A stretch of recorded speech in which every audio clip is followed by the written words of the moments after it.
पहला काम ये है कि हमने कंपोनेंट बनाने हैं, जो आपको लास्ट क्लास में मैंने बनाने सिखाए थे। तो आपको मैंने कहा था कि कंपोनेंट जब भी बनाने लगो तो एक फोल्डर बना लेना एसआरसी में। एसआरसी के फोल्डर में एक फोल्डर बना रहा हूँ जिसका नाम मैं रखता हूँ कंपोनेंट।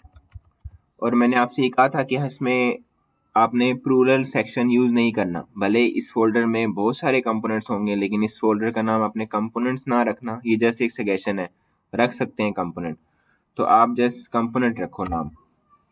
और इसमें मैं फाइल बना रहा हूँ एक, पहली है लेक्चर। और ये मैंने कहा था कि जो कंपोनेंट होगा इसका अपने पहला जो लेटर है वो कैपिटल रखना है। तो मैंने नाम लिखने के बाद .js एक्सटेंशन रखी और एंटर प्रेस किया, तो ये फाइल बन गई। और ये मैंने आपको बताया था इसका शॉर्ट हल क्या था। इसमें कोड लिखने का कुछ कोड ऐसा है जो आपने खुद से लिखना है, तो वो आप भले सारा खुद टाइप करो या एक्सटेंशन आपको इंस्टॉल कराई हुई है रेक स्निपेट के नाम से, उसमें लिखना पड़ता था RFC। तो अभी मैंने यहाँ कोड लिखना है बेसिक, तो मैं लिख रहा हूँ RFC। RFC का मतलब है, यहाँ लिखा हुआ है साइड पे, रेक्ट फंक्शनल कंपोनेंट। ये मैंने आपको बताया था कि RFC कर लो या फिर RFCE कर लो, दोनों में फ़र्क क्या है। देखो RFC में नीचे कोड शो हो रहा है, इसमें जो एक्सपोर्ट वाला सेक्शन है वो फंक्शन के नेम से पहले ही है। और अगर मैं RFCE के पास लेके आता हूँ तो आगे फंक्शन वैसे ही बनाया है, बस एक्सपोर्ट वाला सेक्शन नीचे लिखा हुआ है। तो आप दोनों में से कोई एक यूज कर सकते हो। मैंने उसी पे क्लिक किया तो ये दोनों, ये सारा कोड लिखा लिखाया मुझे मिल गया। अब जस्ट मैं इसमें टेक्स्ट लिख रहा हूँ, कोई भी पैराग्राफ में लिख लेता हूँ और इसमें मैं जस्ट लेक्चर लिख देता हूँ। ठीक है, एक मैंने कंपोनेंट बना लिया और मैंने यहाँ लिखा हुआ है कि आपने ये सारे कंपोनेंट बनाने हैं, lecture, class, teacher and student. तो इसी को मैं कॉपी पेस्ट कर रहा हूँ। मैंने इस पे क्लिक किया, Ctrl+C एंड देन Ctrl+V, और जैसे इसको रीनेम कर लेता हूँ। डिलीट नहीं करना, रीनेम करना, और नाम चेंज करना है। नाम में रख देता हूँ क्लास,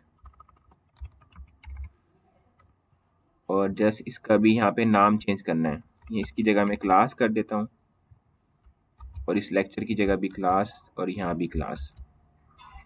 ये मेरा दूसरा कंपोनेंट बन गया। तीसरा भी अब पेस्ट करना है, तो क्लास को ही कॉपी करके दोबारा फिर पेस्ट, रीनेम, और टीचर.js।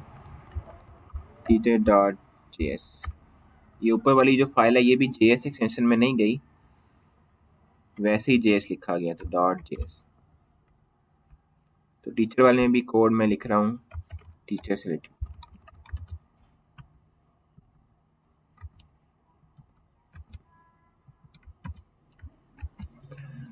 और लास्ट एक कंपोनेंट रह गया बस,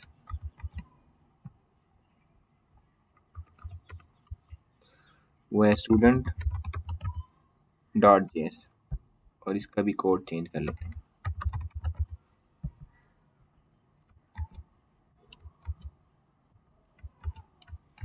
ठीक है, पहला काम हमने कर लिया कि हमने कंपोनेंट बना लिए 4।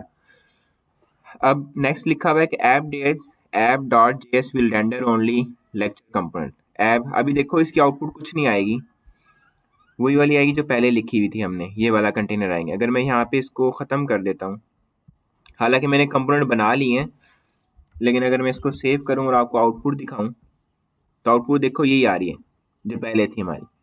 हालांकि हमने कंपोनेंट ऐड किए हैं, कोड किया है, लेकिन क्यों नहीं वो हो रहे, क्योंकि ऐप ने उन्हें कॉल ही नहीं किया, उनको रेंडर ही नहीं किया। तो जब वो सब शो होंगे जब मैं उन्हें रेंडर करूंगा। यहाँ पे रेंडर किस तरह करना है, ये सारी क्लासेस मैं ख़त्म कर रहा हूँ, अभी हमें इसकी ज़रूरत नहीं है। कोड को थोड़ा सिंपल करने के लिए हमें इसकी भी ज़रूरत नहीं है। ये जो ऊपर हमने इंपोर्ट की हुई थी app.css, इसकी भी ज़रूरत नहीं है। क्लासेस भले लिखी रहे वहाँ पे, हम यूज़ नहीं करें तो वो एरर जनरेट तो नहीं करेगी, पड़ी रहे वैसे वहीं पे। तो मैं इसको यहाँ पे कंपोनेंट मैंने कॉल करना है, कौन सा, लेक्चर वाला। कॉल कैसे करूँगा, मैं लिखूंगा लेस का साइन और L कैपिटल, तो खुद ब खुद चीज़ें लिखी आ जाएंगी। तो देखो ये साइड पे लिखा हुआ है कंपोनेंट वाले फोल्डर में से एक कंपोनेंट इंपोर्ट हो रहा है। जैसे मैं एंटर प्रेस करता हूँ तो खुद ब खुद एक ऊपर वाली लाइन लिखी आ जाती है। और ये मैंने कहा था कि अगर ना लिखी है तो आप खुद लिख सकते हो, वैसे इसे ऑटोमेटिक आ जाना चाहिए अगर आपकी एक्सटेंशन सही काम कर रही है। तो बस इसको हमने एंड करना है। इसको आप दूसरा भी एंड कर सकते हो, जिस तरह मैंने बाकी कंपोनेंट एंड करते थे, इस तरह लिखे फॉरवर्ड स्लैश और फिर लेक्चर वाले को एंड कर दो, इस तरह भी कर सकते हैं। ठीक है। लेकिन सिंप्लिसिटी के लिए इसमें ये तब करते हैं जब हमने यहाँ पे काफी सारी चीजें पास करनी है उसके दरमियान में। तो अभी हमें इसकी जरूरत नहीं है फिलहाल, तो आप ये ना यूज करो फॉर सिंप्लिसिटी।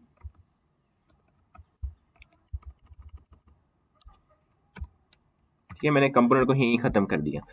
तो अब देखो ऐप में कुछ भी नहीं लिखा हुआ, बस जो लेक्चर वाला कंपोनेंट कॉल हो रहा है। अब देखो इसकी आउटपुट कैसी आती है, बस लेक्चर लिखा आ रहा है। अब इसको पूरा कंप्लीट कर लेते हैं ताकि ना ये ना लगे कि ये कंपोनेंट है या कंपोनेंट में लिखा हुआ टेक्स्ट है। यहाँ लिख देता हूँ दिस इज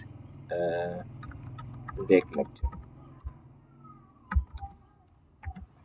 ठीक है, तो यहाँ पर जो लिखा हुआ आ रहा है, ये क्या लिखा हुआ आ रहा है कि ये लेक्चर वाले कंपोनेंट का डाटा है।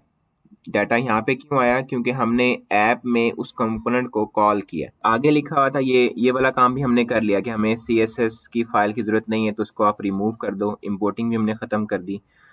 फिर लिखा हुआ है create variable lecture content in app.js and display value in both console and app, दोनों में आपने लिखना है। मतलब ये हमने एक वेरिएबल बनाना है। अच्छा, ये जो चीज है इसे कहते हैं JSX। तो अभी हमने एक बनाना है वेरिएबल। तो वेरिएबल जाहिर सी बात है हम JSX में तो नहीं बना सकते, हमें जावास्क्रिप्ट में बनाना पड़ेगा। तो हम बनाएंगे इस रिटर्न से पहले, यहाँ पे हम वेरिएबल बनाएंगे। डिफाइन करते हैं इसे कौन से, लेट से भी कर सकते हैं, कौन से भी कर सकते हैं। तो नाम इधर से कॉपी कर लेता हूँ जल्दी से। भी एक स्ट्रिंग मैंने दे दी ताकि ये इससे कंफ्यूज ना हो कि लेक्चर का जो कंपोनेंट का नाम है वो लेक्चर है और ये एक स्ट्रिंग है, और कंपोनेंट में हमने एक और स्ट्रिंग को डिस्प्ले किया है। आउटपुट देख लो इसकी कैसे आ रही है। ठीक है, अभी तक ये वाला जो हमने वेरिएबल बनाया ये भी कहीं भी डिस्प्ले नहीं हुआ, बस app.js की फाइल में एक हमने वेरिएबल बनाया जिसको हमने कोई भी डाटा दे दिया। एक काम हमने कर लिया, हमने एक वेरिएबल बना लिया और उसको app.js में ही रखा, और अब अगला काम करना बाकी कि इसको कंसोल में आपने डिस्प्ले कराना है। कंसोल में डिस्प्ले कराने का तरीका क्या है कि हमने अभी भी JS लिखनी है, जावास्क्रिप्ट का कोड लिखना है, तो वो भी हम रिटर्न से पहले लिखेंगे। तो आपको लिखना मैंने सिखाया था console.log। तो अगर आपने एक्सटेंशन इंस्टॉल की है तो आप लिख सकते हो CLG कंट्रोल लॉग, ये लिख के एंटर प्रेस करते हो तो बाकी हिस्सा खुद ब खुद लिखा जाएगा। अब जस्ट मैंने इसको डिस्प्ले करना है, मैं कॉपी कर रहा हूँ और यहाँ पेस्ट कर रहा हूँ। कि पहला काम भी हमने कर लिया कि जब हम इसको रन करेंगे तो कंसोल में लिखा आएगा लेक्चर कंटेंट की वैल्यू, सिर्फ लेक्चर कंटेंट नहीं उसकी वैल्यू। आउटपुट देखते हैं, पहले कंसोल ओपन कर लेते हैं।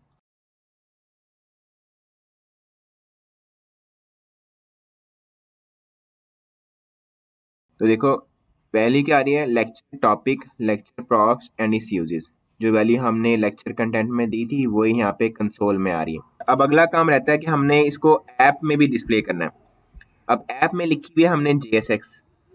अब JSX के अंदर हमने लेके जाना है एक जावास्क्रिप्ट के कोड को।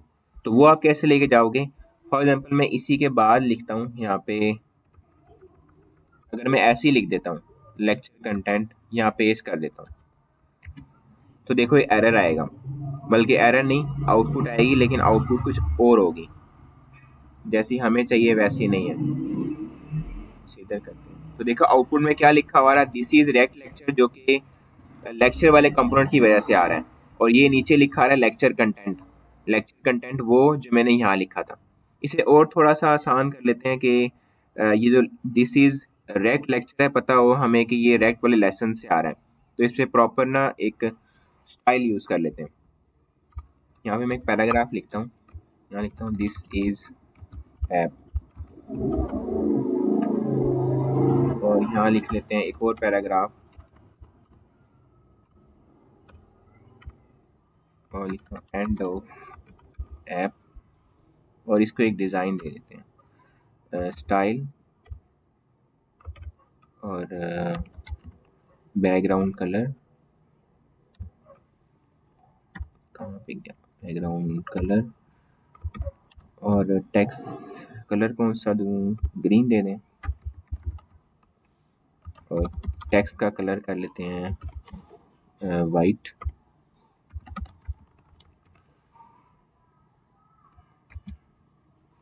ठीक है, साथ साथ आउटपुट भी अपडेट हो रही है। तो अब मैंने ये सारा अभी नज़र आ रहा है कि ये ऐप कंपोनेंट है, तो लेकिन हालांकि ये वाला जो हिस्सा है ना ये आ रहा है लेक्चर वाले कंपोनेंट से, तो यही चीज़ मैं उधर भी करूँगा।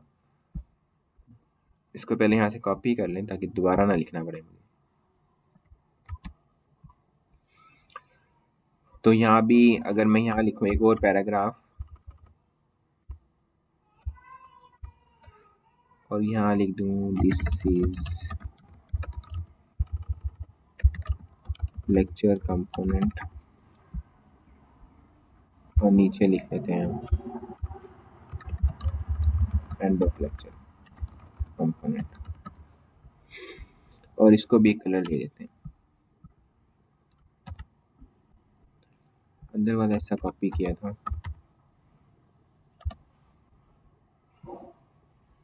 इसका कलर कुछ और कर लेते हैं, ब्लैक और वाइट।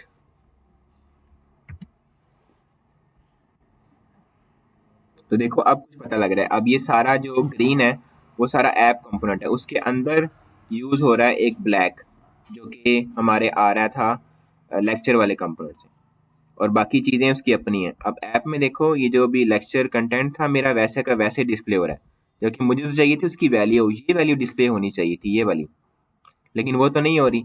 क्यों नहीं हो रही? क्योंकि मैंने यहाँ लिखा है अभी HTML, जबकि वो वैल्यू एग्जिस्ट करती है जावास्क्रिप्ट के अंदर। तो मुझे अगर जावास्क्रिप्ट लिखनी है इस JSX के अंदर तो मुझे इसके अराउंड कर्ली ब्रेसेस लिखनी होंगी। इस तरह लिखना होगा, कर्ली ब्रेसेस पहले और दरमियान में वो वेरिएबल। अब उस इसको कोड को पता है कि अब जो कर्ली ब्रेसेस के दरमियान लिखा हुआ है वो एक जावास्क्रिप्ट का कोड है। तो जावास्क्रिप्ट में तो ये वेरिएबल के नाम से बना हुआ है डाटा, तो अब इसकी वैल्यू आएगी। तो देखो नीचे लिखा आ रहा है lecture topic, lecture props and it's uses.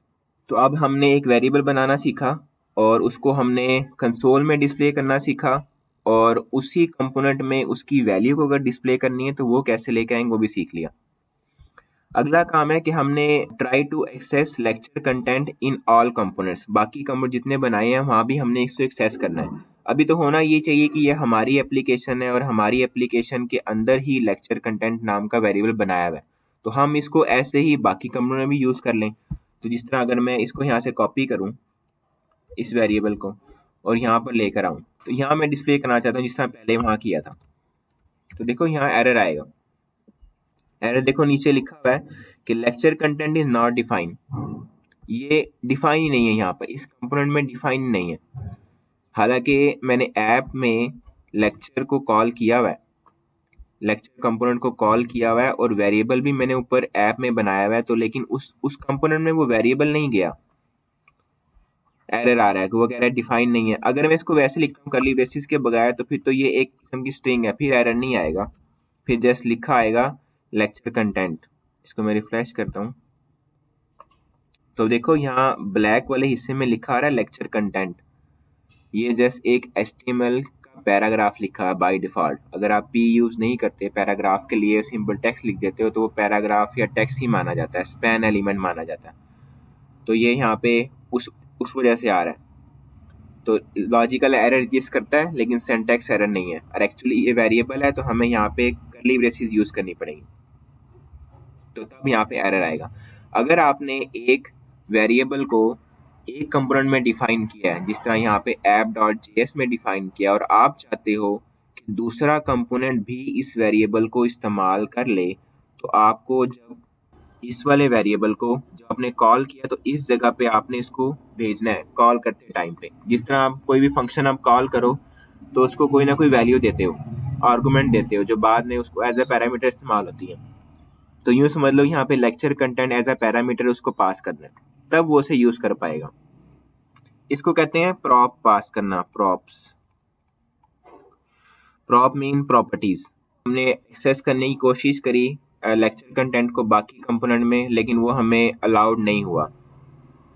Lecture component में भी अलाउ नहीं हुआ, बाकी में तो दूर की बात है। दूर की बात इसलिए कि बाकी को तो हमने ऐप में कॉल ही नहीं किया अभी तक, उसमें भी इस तरह का एरर आएगा।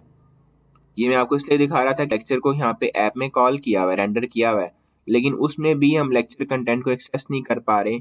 तो बाकी जो कंपोनेंट जो बनाए हैं उसमें तो हम कहाँ एक्सेस कर पाएंगे, तो सब जगहों पे नॉट अलाउड ही होगा। एक एक्सेस करने का एक तरीका है प्रॉप्स यूज करना, एक और तरीका भी होता है कि हम यूज कॉन्टेक्स्ट हुक यूज कर लें, ये भी हम पढ़ेंगे आगे चल के। तो उसके जरिए ये होता है कि हम इस वेरिएबल को ग्लोबल बना देते हैं कि जितने कंपोनेंट्स हैं वो सारे उसे इस्तेमाल कर पाएंगे।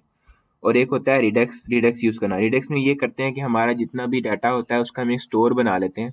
उस स्टोर में सारा का सारा डाटा पड़ा होता है और सारे कंपोनेंट उस स्टोर से जो भी चीज़ें चाहिए होती हैं वो लेते रहते हैं।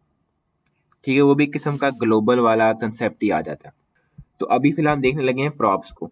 प्रॉप्स कैसे पास करने हैं? प्रॉप्स पास इसलिए करने हैं, नीचे लिखा हुआ है एक अगला जो टॉपिक है हमारा, send lecture content from prop to lecture content. इस तरह से आपने यूज़ करना है।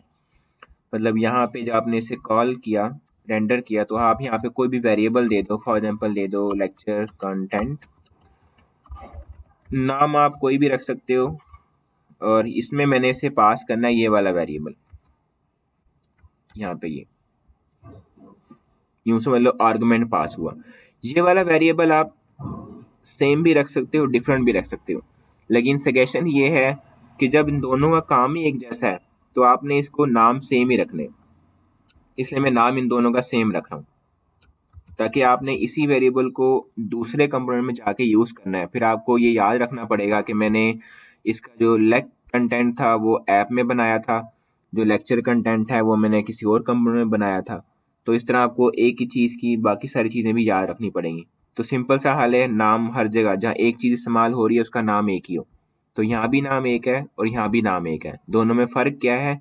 ये हम एट्रीब्यूट की वैल्यू दे रहे हैं, ये एट्रीब्यूट की वैल्यू है, ये वो वेरिएबल है जो हमने यूज़ किया है। या फिलहाल ऐसा करो, इसका डिफरेंट ही नेम यूज़ करो ताकि आपको कुछ चीज़ें और समझा सकूं। इसका मैंने नाम रखा है लेग कंटेंट और वेरिएबल का नाम है लेक्चर कंटेंट। तो अब ये जो लेग कंटेंट है ये मैं दूसरे कंपोनेंट में रिसीव कर सकता हूँ। रिसीव कैसे करूंगा? अभी भी देखो यहाँ पे एरर आएगा, अभी भी एरर है। लेक्चर कंटेंट यूज़ कर रहा हूँ तब भी एरर है। लेकिन अगर मैं यहाँ लिखता हूँ लेग कंटेंट तो भी एरर आएगा। अब वो कह रहा है लेग कंटेंट कोई नहीं आपने डिफाइन किया हुआ अभी तक। ठीक है, अभी भी एरर एग्जिस्ट करता है। हालांकि मैंने यहाँ पे आपने जैसे देखो कि मैंने लेग कंटेंट भी यूज किए करके देख लिया, लेक्चर कंटेंट भी यूज करके देख लिया, और मैंने जब इसे रेंडर किया तब भी मैंने उसको पास भी किया, लेकिन फिर भी एक्सेस नहीं हुआ। एक्सेस कैसे होगा? आपको यहाँ लिखना पड़ेगा प्रॉप्स। जब आपने इसका फंक्शन बनाया है किसी भी कंपोनेंट का, यहाँ पे लिखना पड़ेगा प्रॉप्स। इस कंपोनेंट को जब कॉल किया गया था तो कुछ प्रॉप्स दी गई हैं, वो यूज करो पहले। और अब यहाँ पे आप लिख सकते हो प्रॉप्स, उस प्रॉप्स में से लेग कंटेंट देख लो। लेक्चर कंटेंट अब यूज नहीं करना, ये वो बात थी जो आपको समझानी थी कि आपने प्रॉप्स में से लेक्चर कंटेंट नहीं बल्कि लेग कंटेंट देखना है, जो आपने नाम यहाँ पे दिया था, ये वाला नाम। इस वाले नाम से आप दूसरे कंपोनेंट में डाटा एक्सेस कर सकते हो। ये वाला नाम यूज करना है दूसरे कंपोनेंट में, और ये वाला नाम बस इसी कंपोनेंट के लिए। तो आपने लिखना है प्रॉप्स डॉट लेग कंटेंट। इसको आप ऐसे भी कर सकते हो कि इसको एक वेरिएबल बना लो। यहाँ पे मैं ऊपर लिखता हूँ लेट, और यहाँ पे लेग कंटेंट के नाम से बना लो, या लेग कंटेंट 2 कर लो, जो मर्जी नाम रख। लेग कंटेंट लेक्चर कोई पूरा नाम रख दिया मैंने, और इसे यहाँ पे लिख लो प्रॉप्स डॉट लेग कंटेंट। तो आप अब पूरा प्रॉप्स डॉट लिखने की बजाय आप सिंपल ये लिख पाओगे, बस ये लिख दो लेग कंटेंट लेक्चर, एक ही वेरिएबल लिखोगे बस, तो भी ठीक है। अगर मैं चाहता हूँ कि ये जो वेरिएबल है क्लास वाला कंपोनेंट ये भी यूज़ कर पाए, एक तो तरीका ये है कि मैं ऐप में ही उसे कॉल करूँ, जिस तरह यहाँ पे मैं एक और जगह लिखूँ,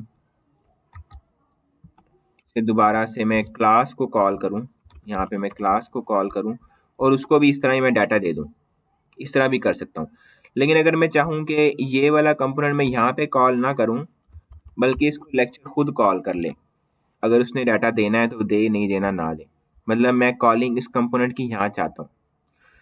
तो मैं यहाँ पे फॉर एग्जांपल लिख रहा हूँ क्लास, कंपोनेंट आ गया खुद से, तो मैं एंटर प्रेस करता हूँ तो ऊपर वाली लाइन खुद ब खुद लिखी जाएगी। तो मैंने यहाँ पे उसको कॉल कर लिया। तो अब देखो फिर वही चक्कर आ रहा है यहाँ पे कि ये ब्लैक सारा नज़र आ रहा है। तो ये जो क्लास है ये दूसरे कंपोनेंट से आ रहा है, इसको भी स्टाइल कर लेते हैं ताकि हमें पता हो कि ये दूसरे कंपोनेंट से आ रहा है। स्टाइल यहाँ से कॉपी किया, यहाँ पेस्ट कर लो, और इसका कलर कोई और रख देते हैं, रेड कर दें। तो अब देखो ये जो क्लास है ये कहाँ से आ रहा है? क्लास वाले कंपोनेंट से, और इसको पूरा नाम रख देते हैं दिस इज क्लास।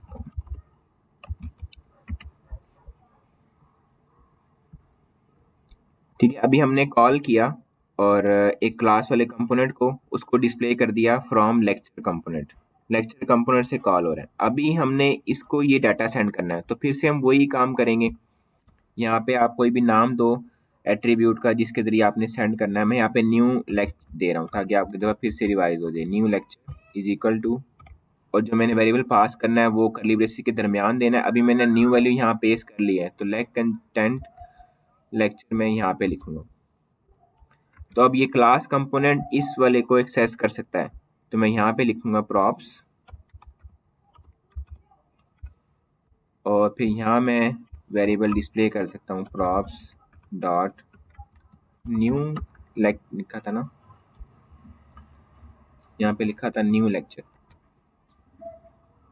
तो यहाँ पे लिख सकते हो न्यू लेक्चर। तो देखो नीचे वो वैल्यू आ गया automatic, lecture topic rec props and is uses. अब हुआ क्या, हमने एक वेरिएबल था जो हमने ऐप में बनाया था, एक हमने वेरिएबल यहाँ पे बनाया, ये कॉल कर रहा था एक लेक्चर कंपोनेंट को, और फिर लेक्चर कंपोनेंट कॉल कर रहा था क्लास को। वार्स यहाँ से होता हुआ इसके पास गया, तो ये उसको एक्सेस कर पाया।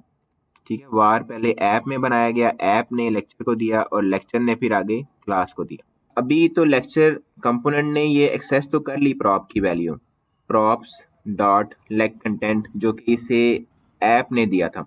एक्सेस तो होगी लेक्चर में, लेकिन सजेशन इसको चेंज नहीं करना।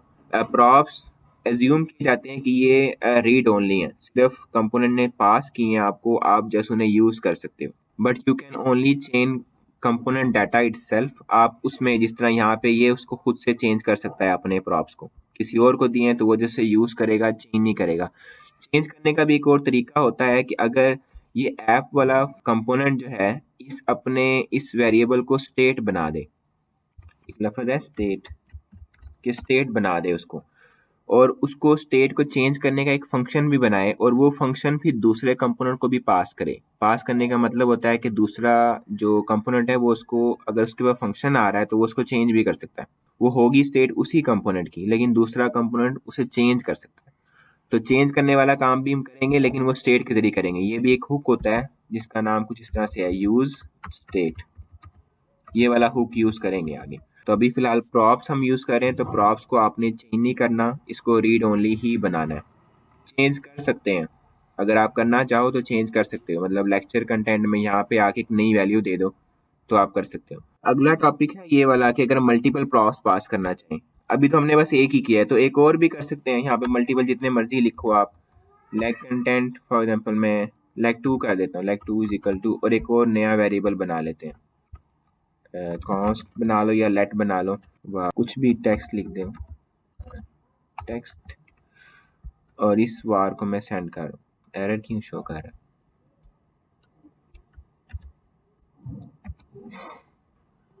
कीवर्ड है not allowed as variable declaration name, allowed नहीं है तो 1 कर देते हैं। कोई भी नाम आप यूज कर सकते हो। फिर वार को मैं जैसे यहाँ पे पास कर रहा हूँ, और फिर लेक 2 को आप डायरेक्टली आप यूज कर सकते हो, डायरेक्ट ऊपर प्रॉप्स के साथ लिख लो या यहाँ पे कॉमा लगा के फिर लिख लो, तो भी कर सकते हैं। ठीक है, तो अब लेक 2 यहाँ पे उसकी वैल्यू डिस्प्ले हो जाएगी। तो आप इस तरह मल्टीपल प्रॉप्स भी सेंड कर सकते हो। ये प्रॉप्स जो है डाटा है किस्म का, जो एक कंपोनेंट दूसरे कंपोनेंट को दे रहा है। Props are data, data should have data types. तो अगर डाटा है तो उसकी टाइप्स भी एग्जिस्ट करती हैं, तो इसको कहते हैं प्रॉप्स टाइप्स, कि प्रॉप की टाइप क्या है, यूज इन सब कंपोनेंट। तो ये हम तब करेंगे जब हमने एक बार दफ़ा एरर से बचना होता है कि एक कंपोनेंट को वैल्यू अगर मिल रही है तो वो पहले चेक कर ले मुझे वैल्यू वैल्यू जो मिल रही है वो किस फॉर्मेट में मिल रही है, उसको बाद में यूज करे। क्योंकि कोई अगर अनएथिक तरीके से उस कंपोनेंट को कॉल कर रहा हो और उसको गलत वैल्यू दे दे और वो अलग तरीके से रेंडर होना शुरू हो जाए, तो हमारा कोड हैक हो सकता है, या किसी तरह का उसमें शॉर्टफॉल आ सकता है, किसी को कोई भी उसमें फॉल्ट हो जाएगा। तो उस चीज़ से बचने के लिए हम प्रॉपर उस कंपोनेंट में, जिस तरह अभी लेक्चर में हमने रिसीव किया था लेग कंटेंट, तो यहाँ पे हम इसकी प्रॉपर्टी डिफाइन कर सकते हैं। तो ये है, इसमें इंपोर्ट करो एक ऊपर, ये चीज़ आपको इंपोर्ट करनी पड़ेगी प्रॉप्स टाइप इसी कंपोनेंट में जिसमें आप उसको प्रॉप्स को यूज़ कर रहे हो। यहाँ पे इंपोर्ट कर लो और फिर आगे उसको यूज़ कर लो। इस तरह यहाँ पे देखो मैंने कोड लिखा है। ये लेक्चरर कंपोनेंट में अभी हम हैं, जो वाला कंपोनेंट जिसमें प्रॉप रिसीव हुए हैं वो डॉट प्रॉप टाइप्स यूज़ करने के लिए आपको पहले ऊपर इसको इंपोर्ट करना पड़ेगा। Import prop types from prop types, ये सारा पहले इंपोर्ट करना है और फिर आप इसे यूज़ कर सकते हो। तो आप यहाँ बताओगे कि यहाँ पे लेग कंटेंट एक आ रहा है, लेग कंटेंट हमने रिसीव किया है यहाँ पर प्रॉप्स के ज़रिए, लेग कंटेंट को रिसीव किया और प्रॉप्स के ज़रिए लेग 2 को भी हमने रिसीव किया। और ये लेग 2 हमने 2 1 लिख दिया।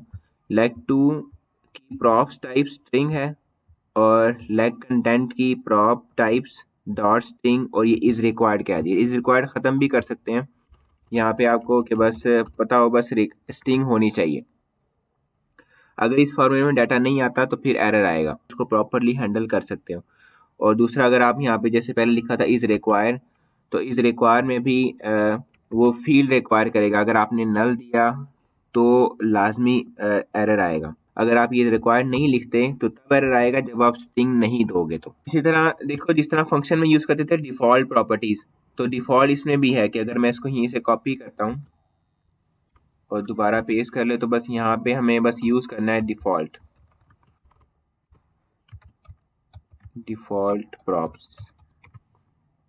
प्रॉप्स और हमें यहाँ पे इसकी वैल्यू देनी है कि आपकी बाय डिफ़ॉल्ट वैल्यूज़ कौन सी होंगी। अगर रेंडर करते टाइम पे वैल्यू कोई नहीं आती तो यहाँ पे मैं कहता हूँ डिफ़ॉल्ट वैल्यू और यहाँ पे कोई भी और दे दो स्ट्रिंग फॉर्मेट में या फिर कोई भी जिसमें ऊपर आपने लिखी हुई है, तो कोई भी न्यू वैल्यू दे दो। तो इस तरह का डाटा भी आप उसमें लिख सकते हो जहाँ पे आप प्रॉप्स रिसीव कर रहे हो। सर ये डाटा रिसीव किधर से होगा? ये जहाँ से जिस तरह हम ऐप के जरिए डाटा सेंड कर रहे थे किसी दूसरे कंपोनेंट को, यहाँ से डाटा जाएगा। जब लेक्चर वाले कंपोनेंट को कॉल किया था हमने तो यहाँ पहले मैंने कुछ प्रॉप्स लिखे थे, तो जिस तरह ये तो मैंने मिटा दिए। तो यहाँ पे अब लेक्चर कंटेंट हम दे रहे थे उसको, तो यहाँ पे लिखेंगे lecture content is equal to curly braces के अंदर लिखना है हमने किसको पास करे थे, इसको लेग कंटेंट को, और यहाँ कोई भी टेक्स्ट लिख लो, this is data as props. यहाँ भी हमने स्ट्रिंग दिया तो ये टेक्स्ट क्या देते हैं इसको। तो इस तरह ये प्रॉप्स यहाँ से जा रहे हैं, डाटा यहाँ से जा रहा है लेक्चर कंपोनेंट के पास। लेक्चर कंपोनेंट के पास डाटा आता है तो वो उसको चेक कर लेता है क्या ये प्रॉप्स उसी कंडीशन में आ रहे हैं जिसमें मुझे बताए गए थे कि इस कंडीशन में डाटा आएगा, स्ट्रिंग फॉर्मेट में आना था डाटा। तो अगर डाटा नहीं भी आता तो उसको यूज़ तो करना है, तो आप उसको कोई भी डिफ़ॉल्ट प्रॉप्स की वैल्यूज़ दे सकते हो।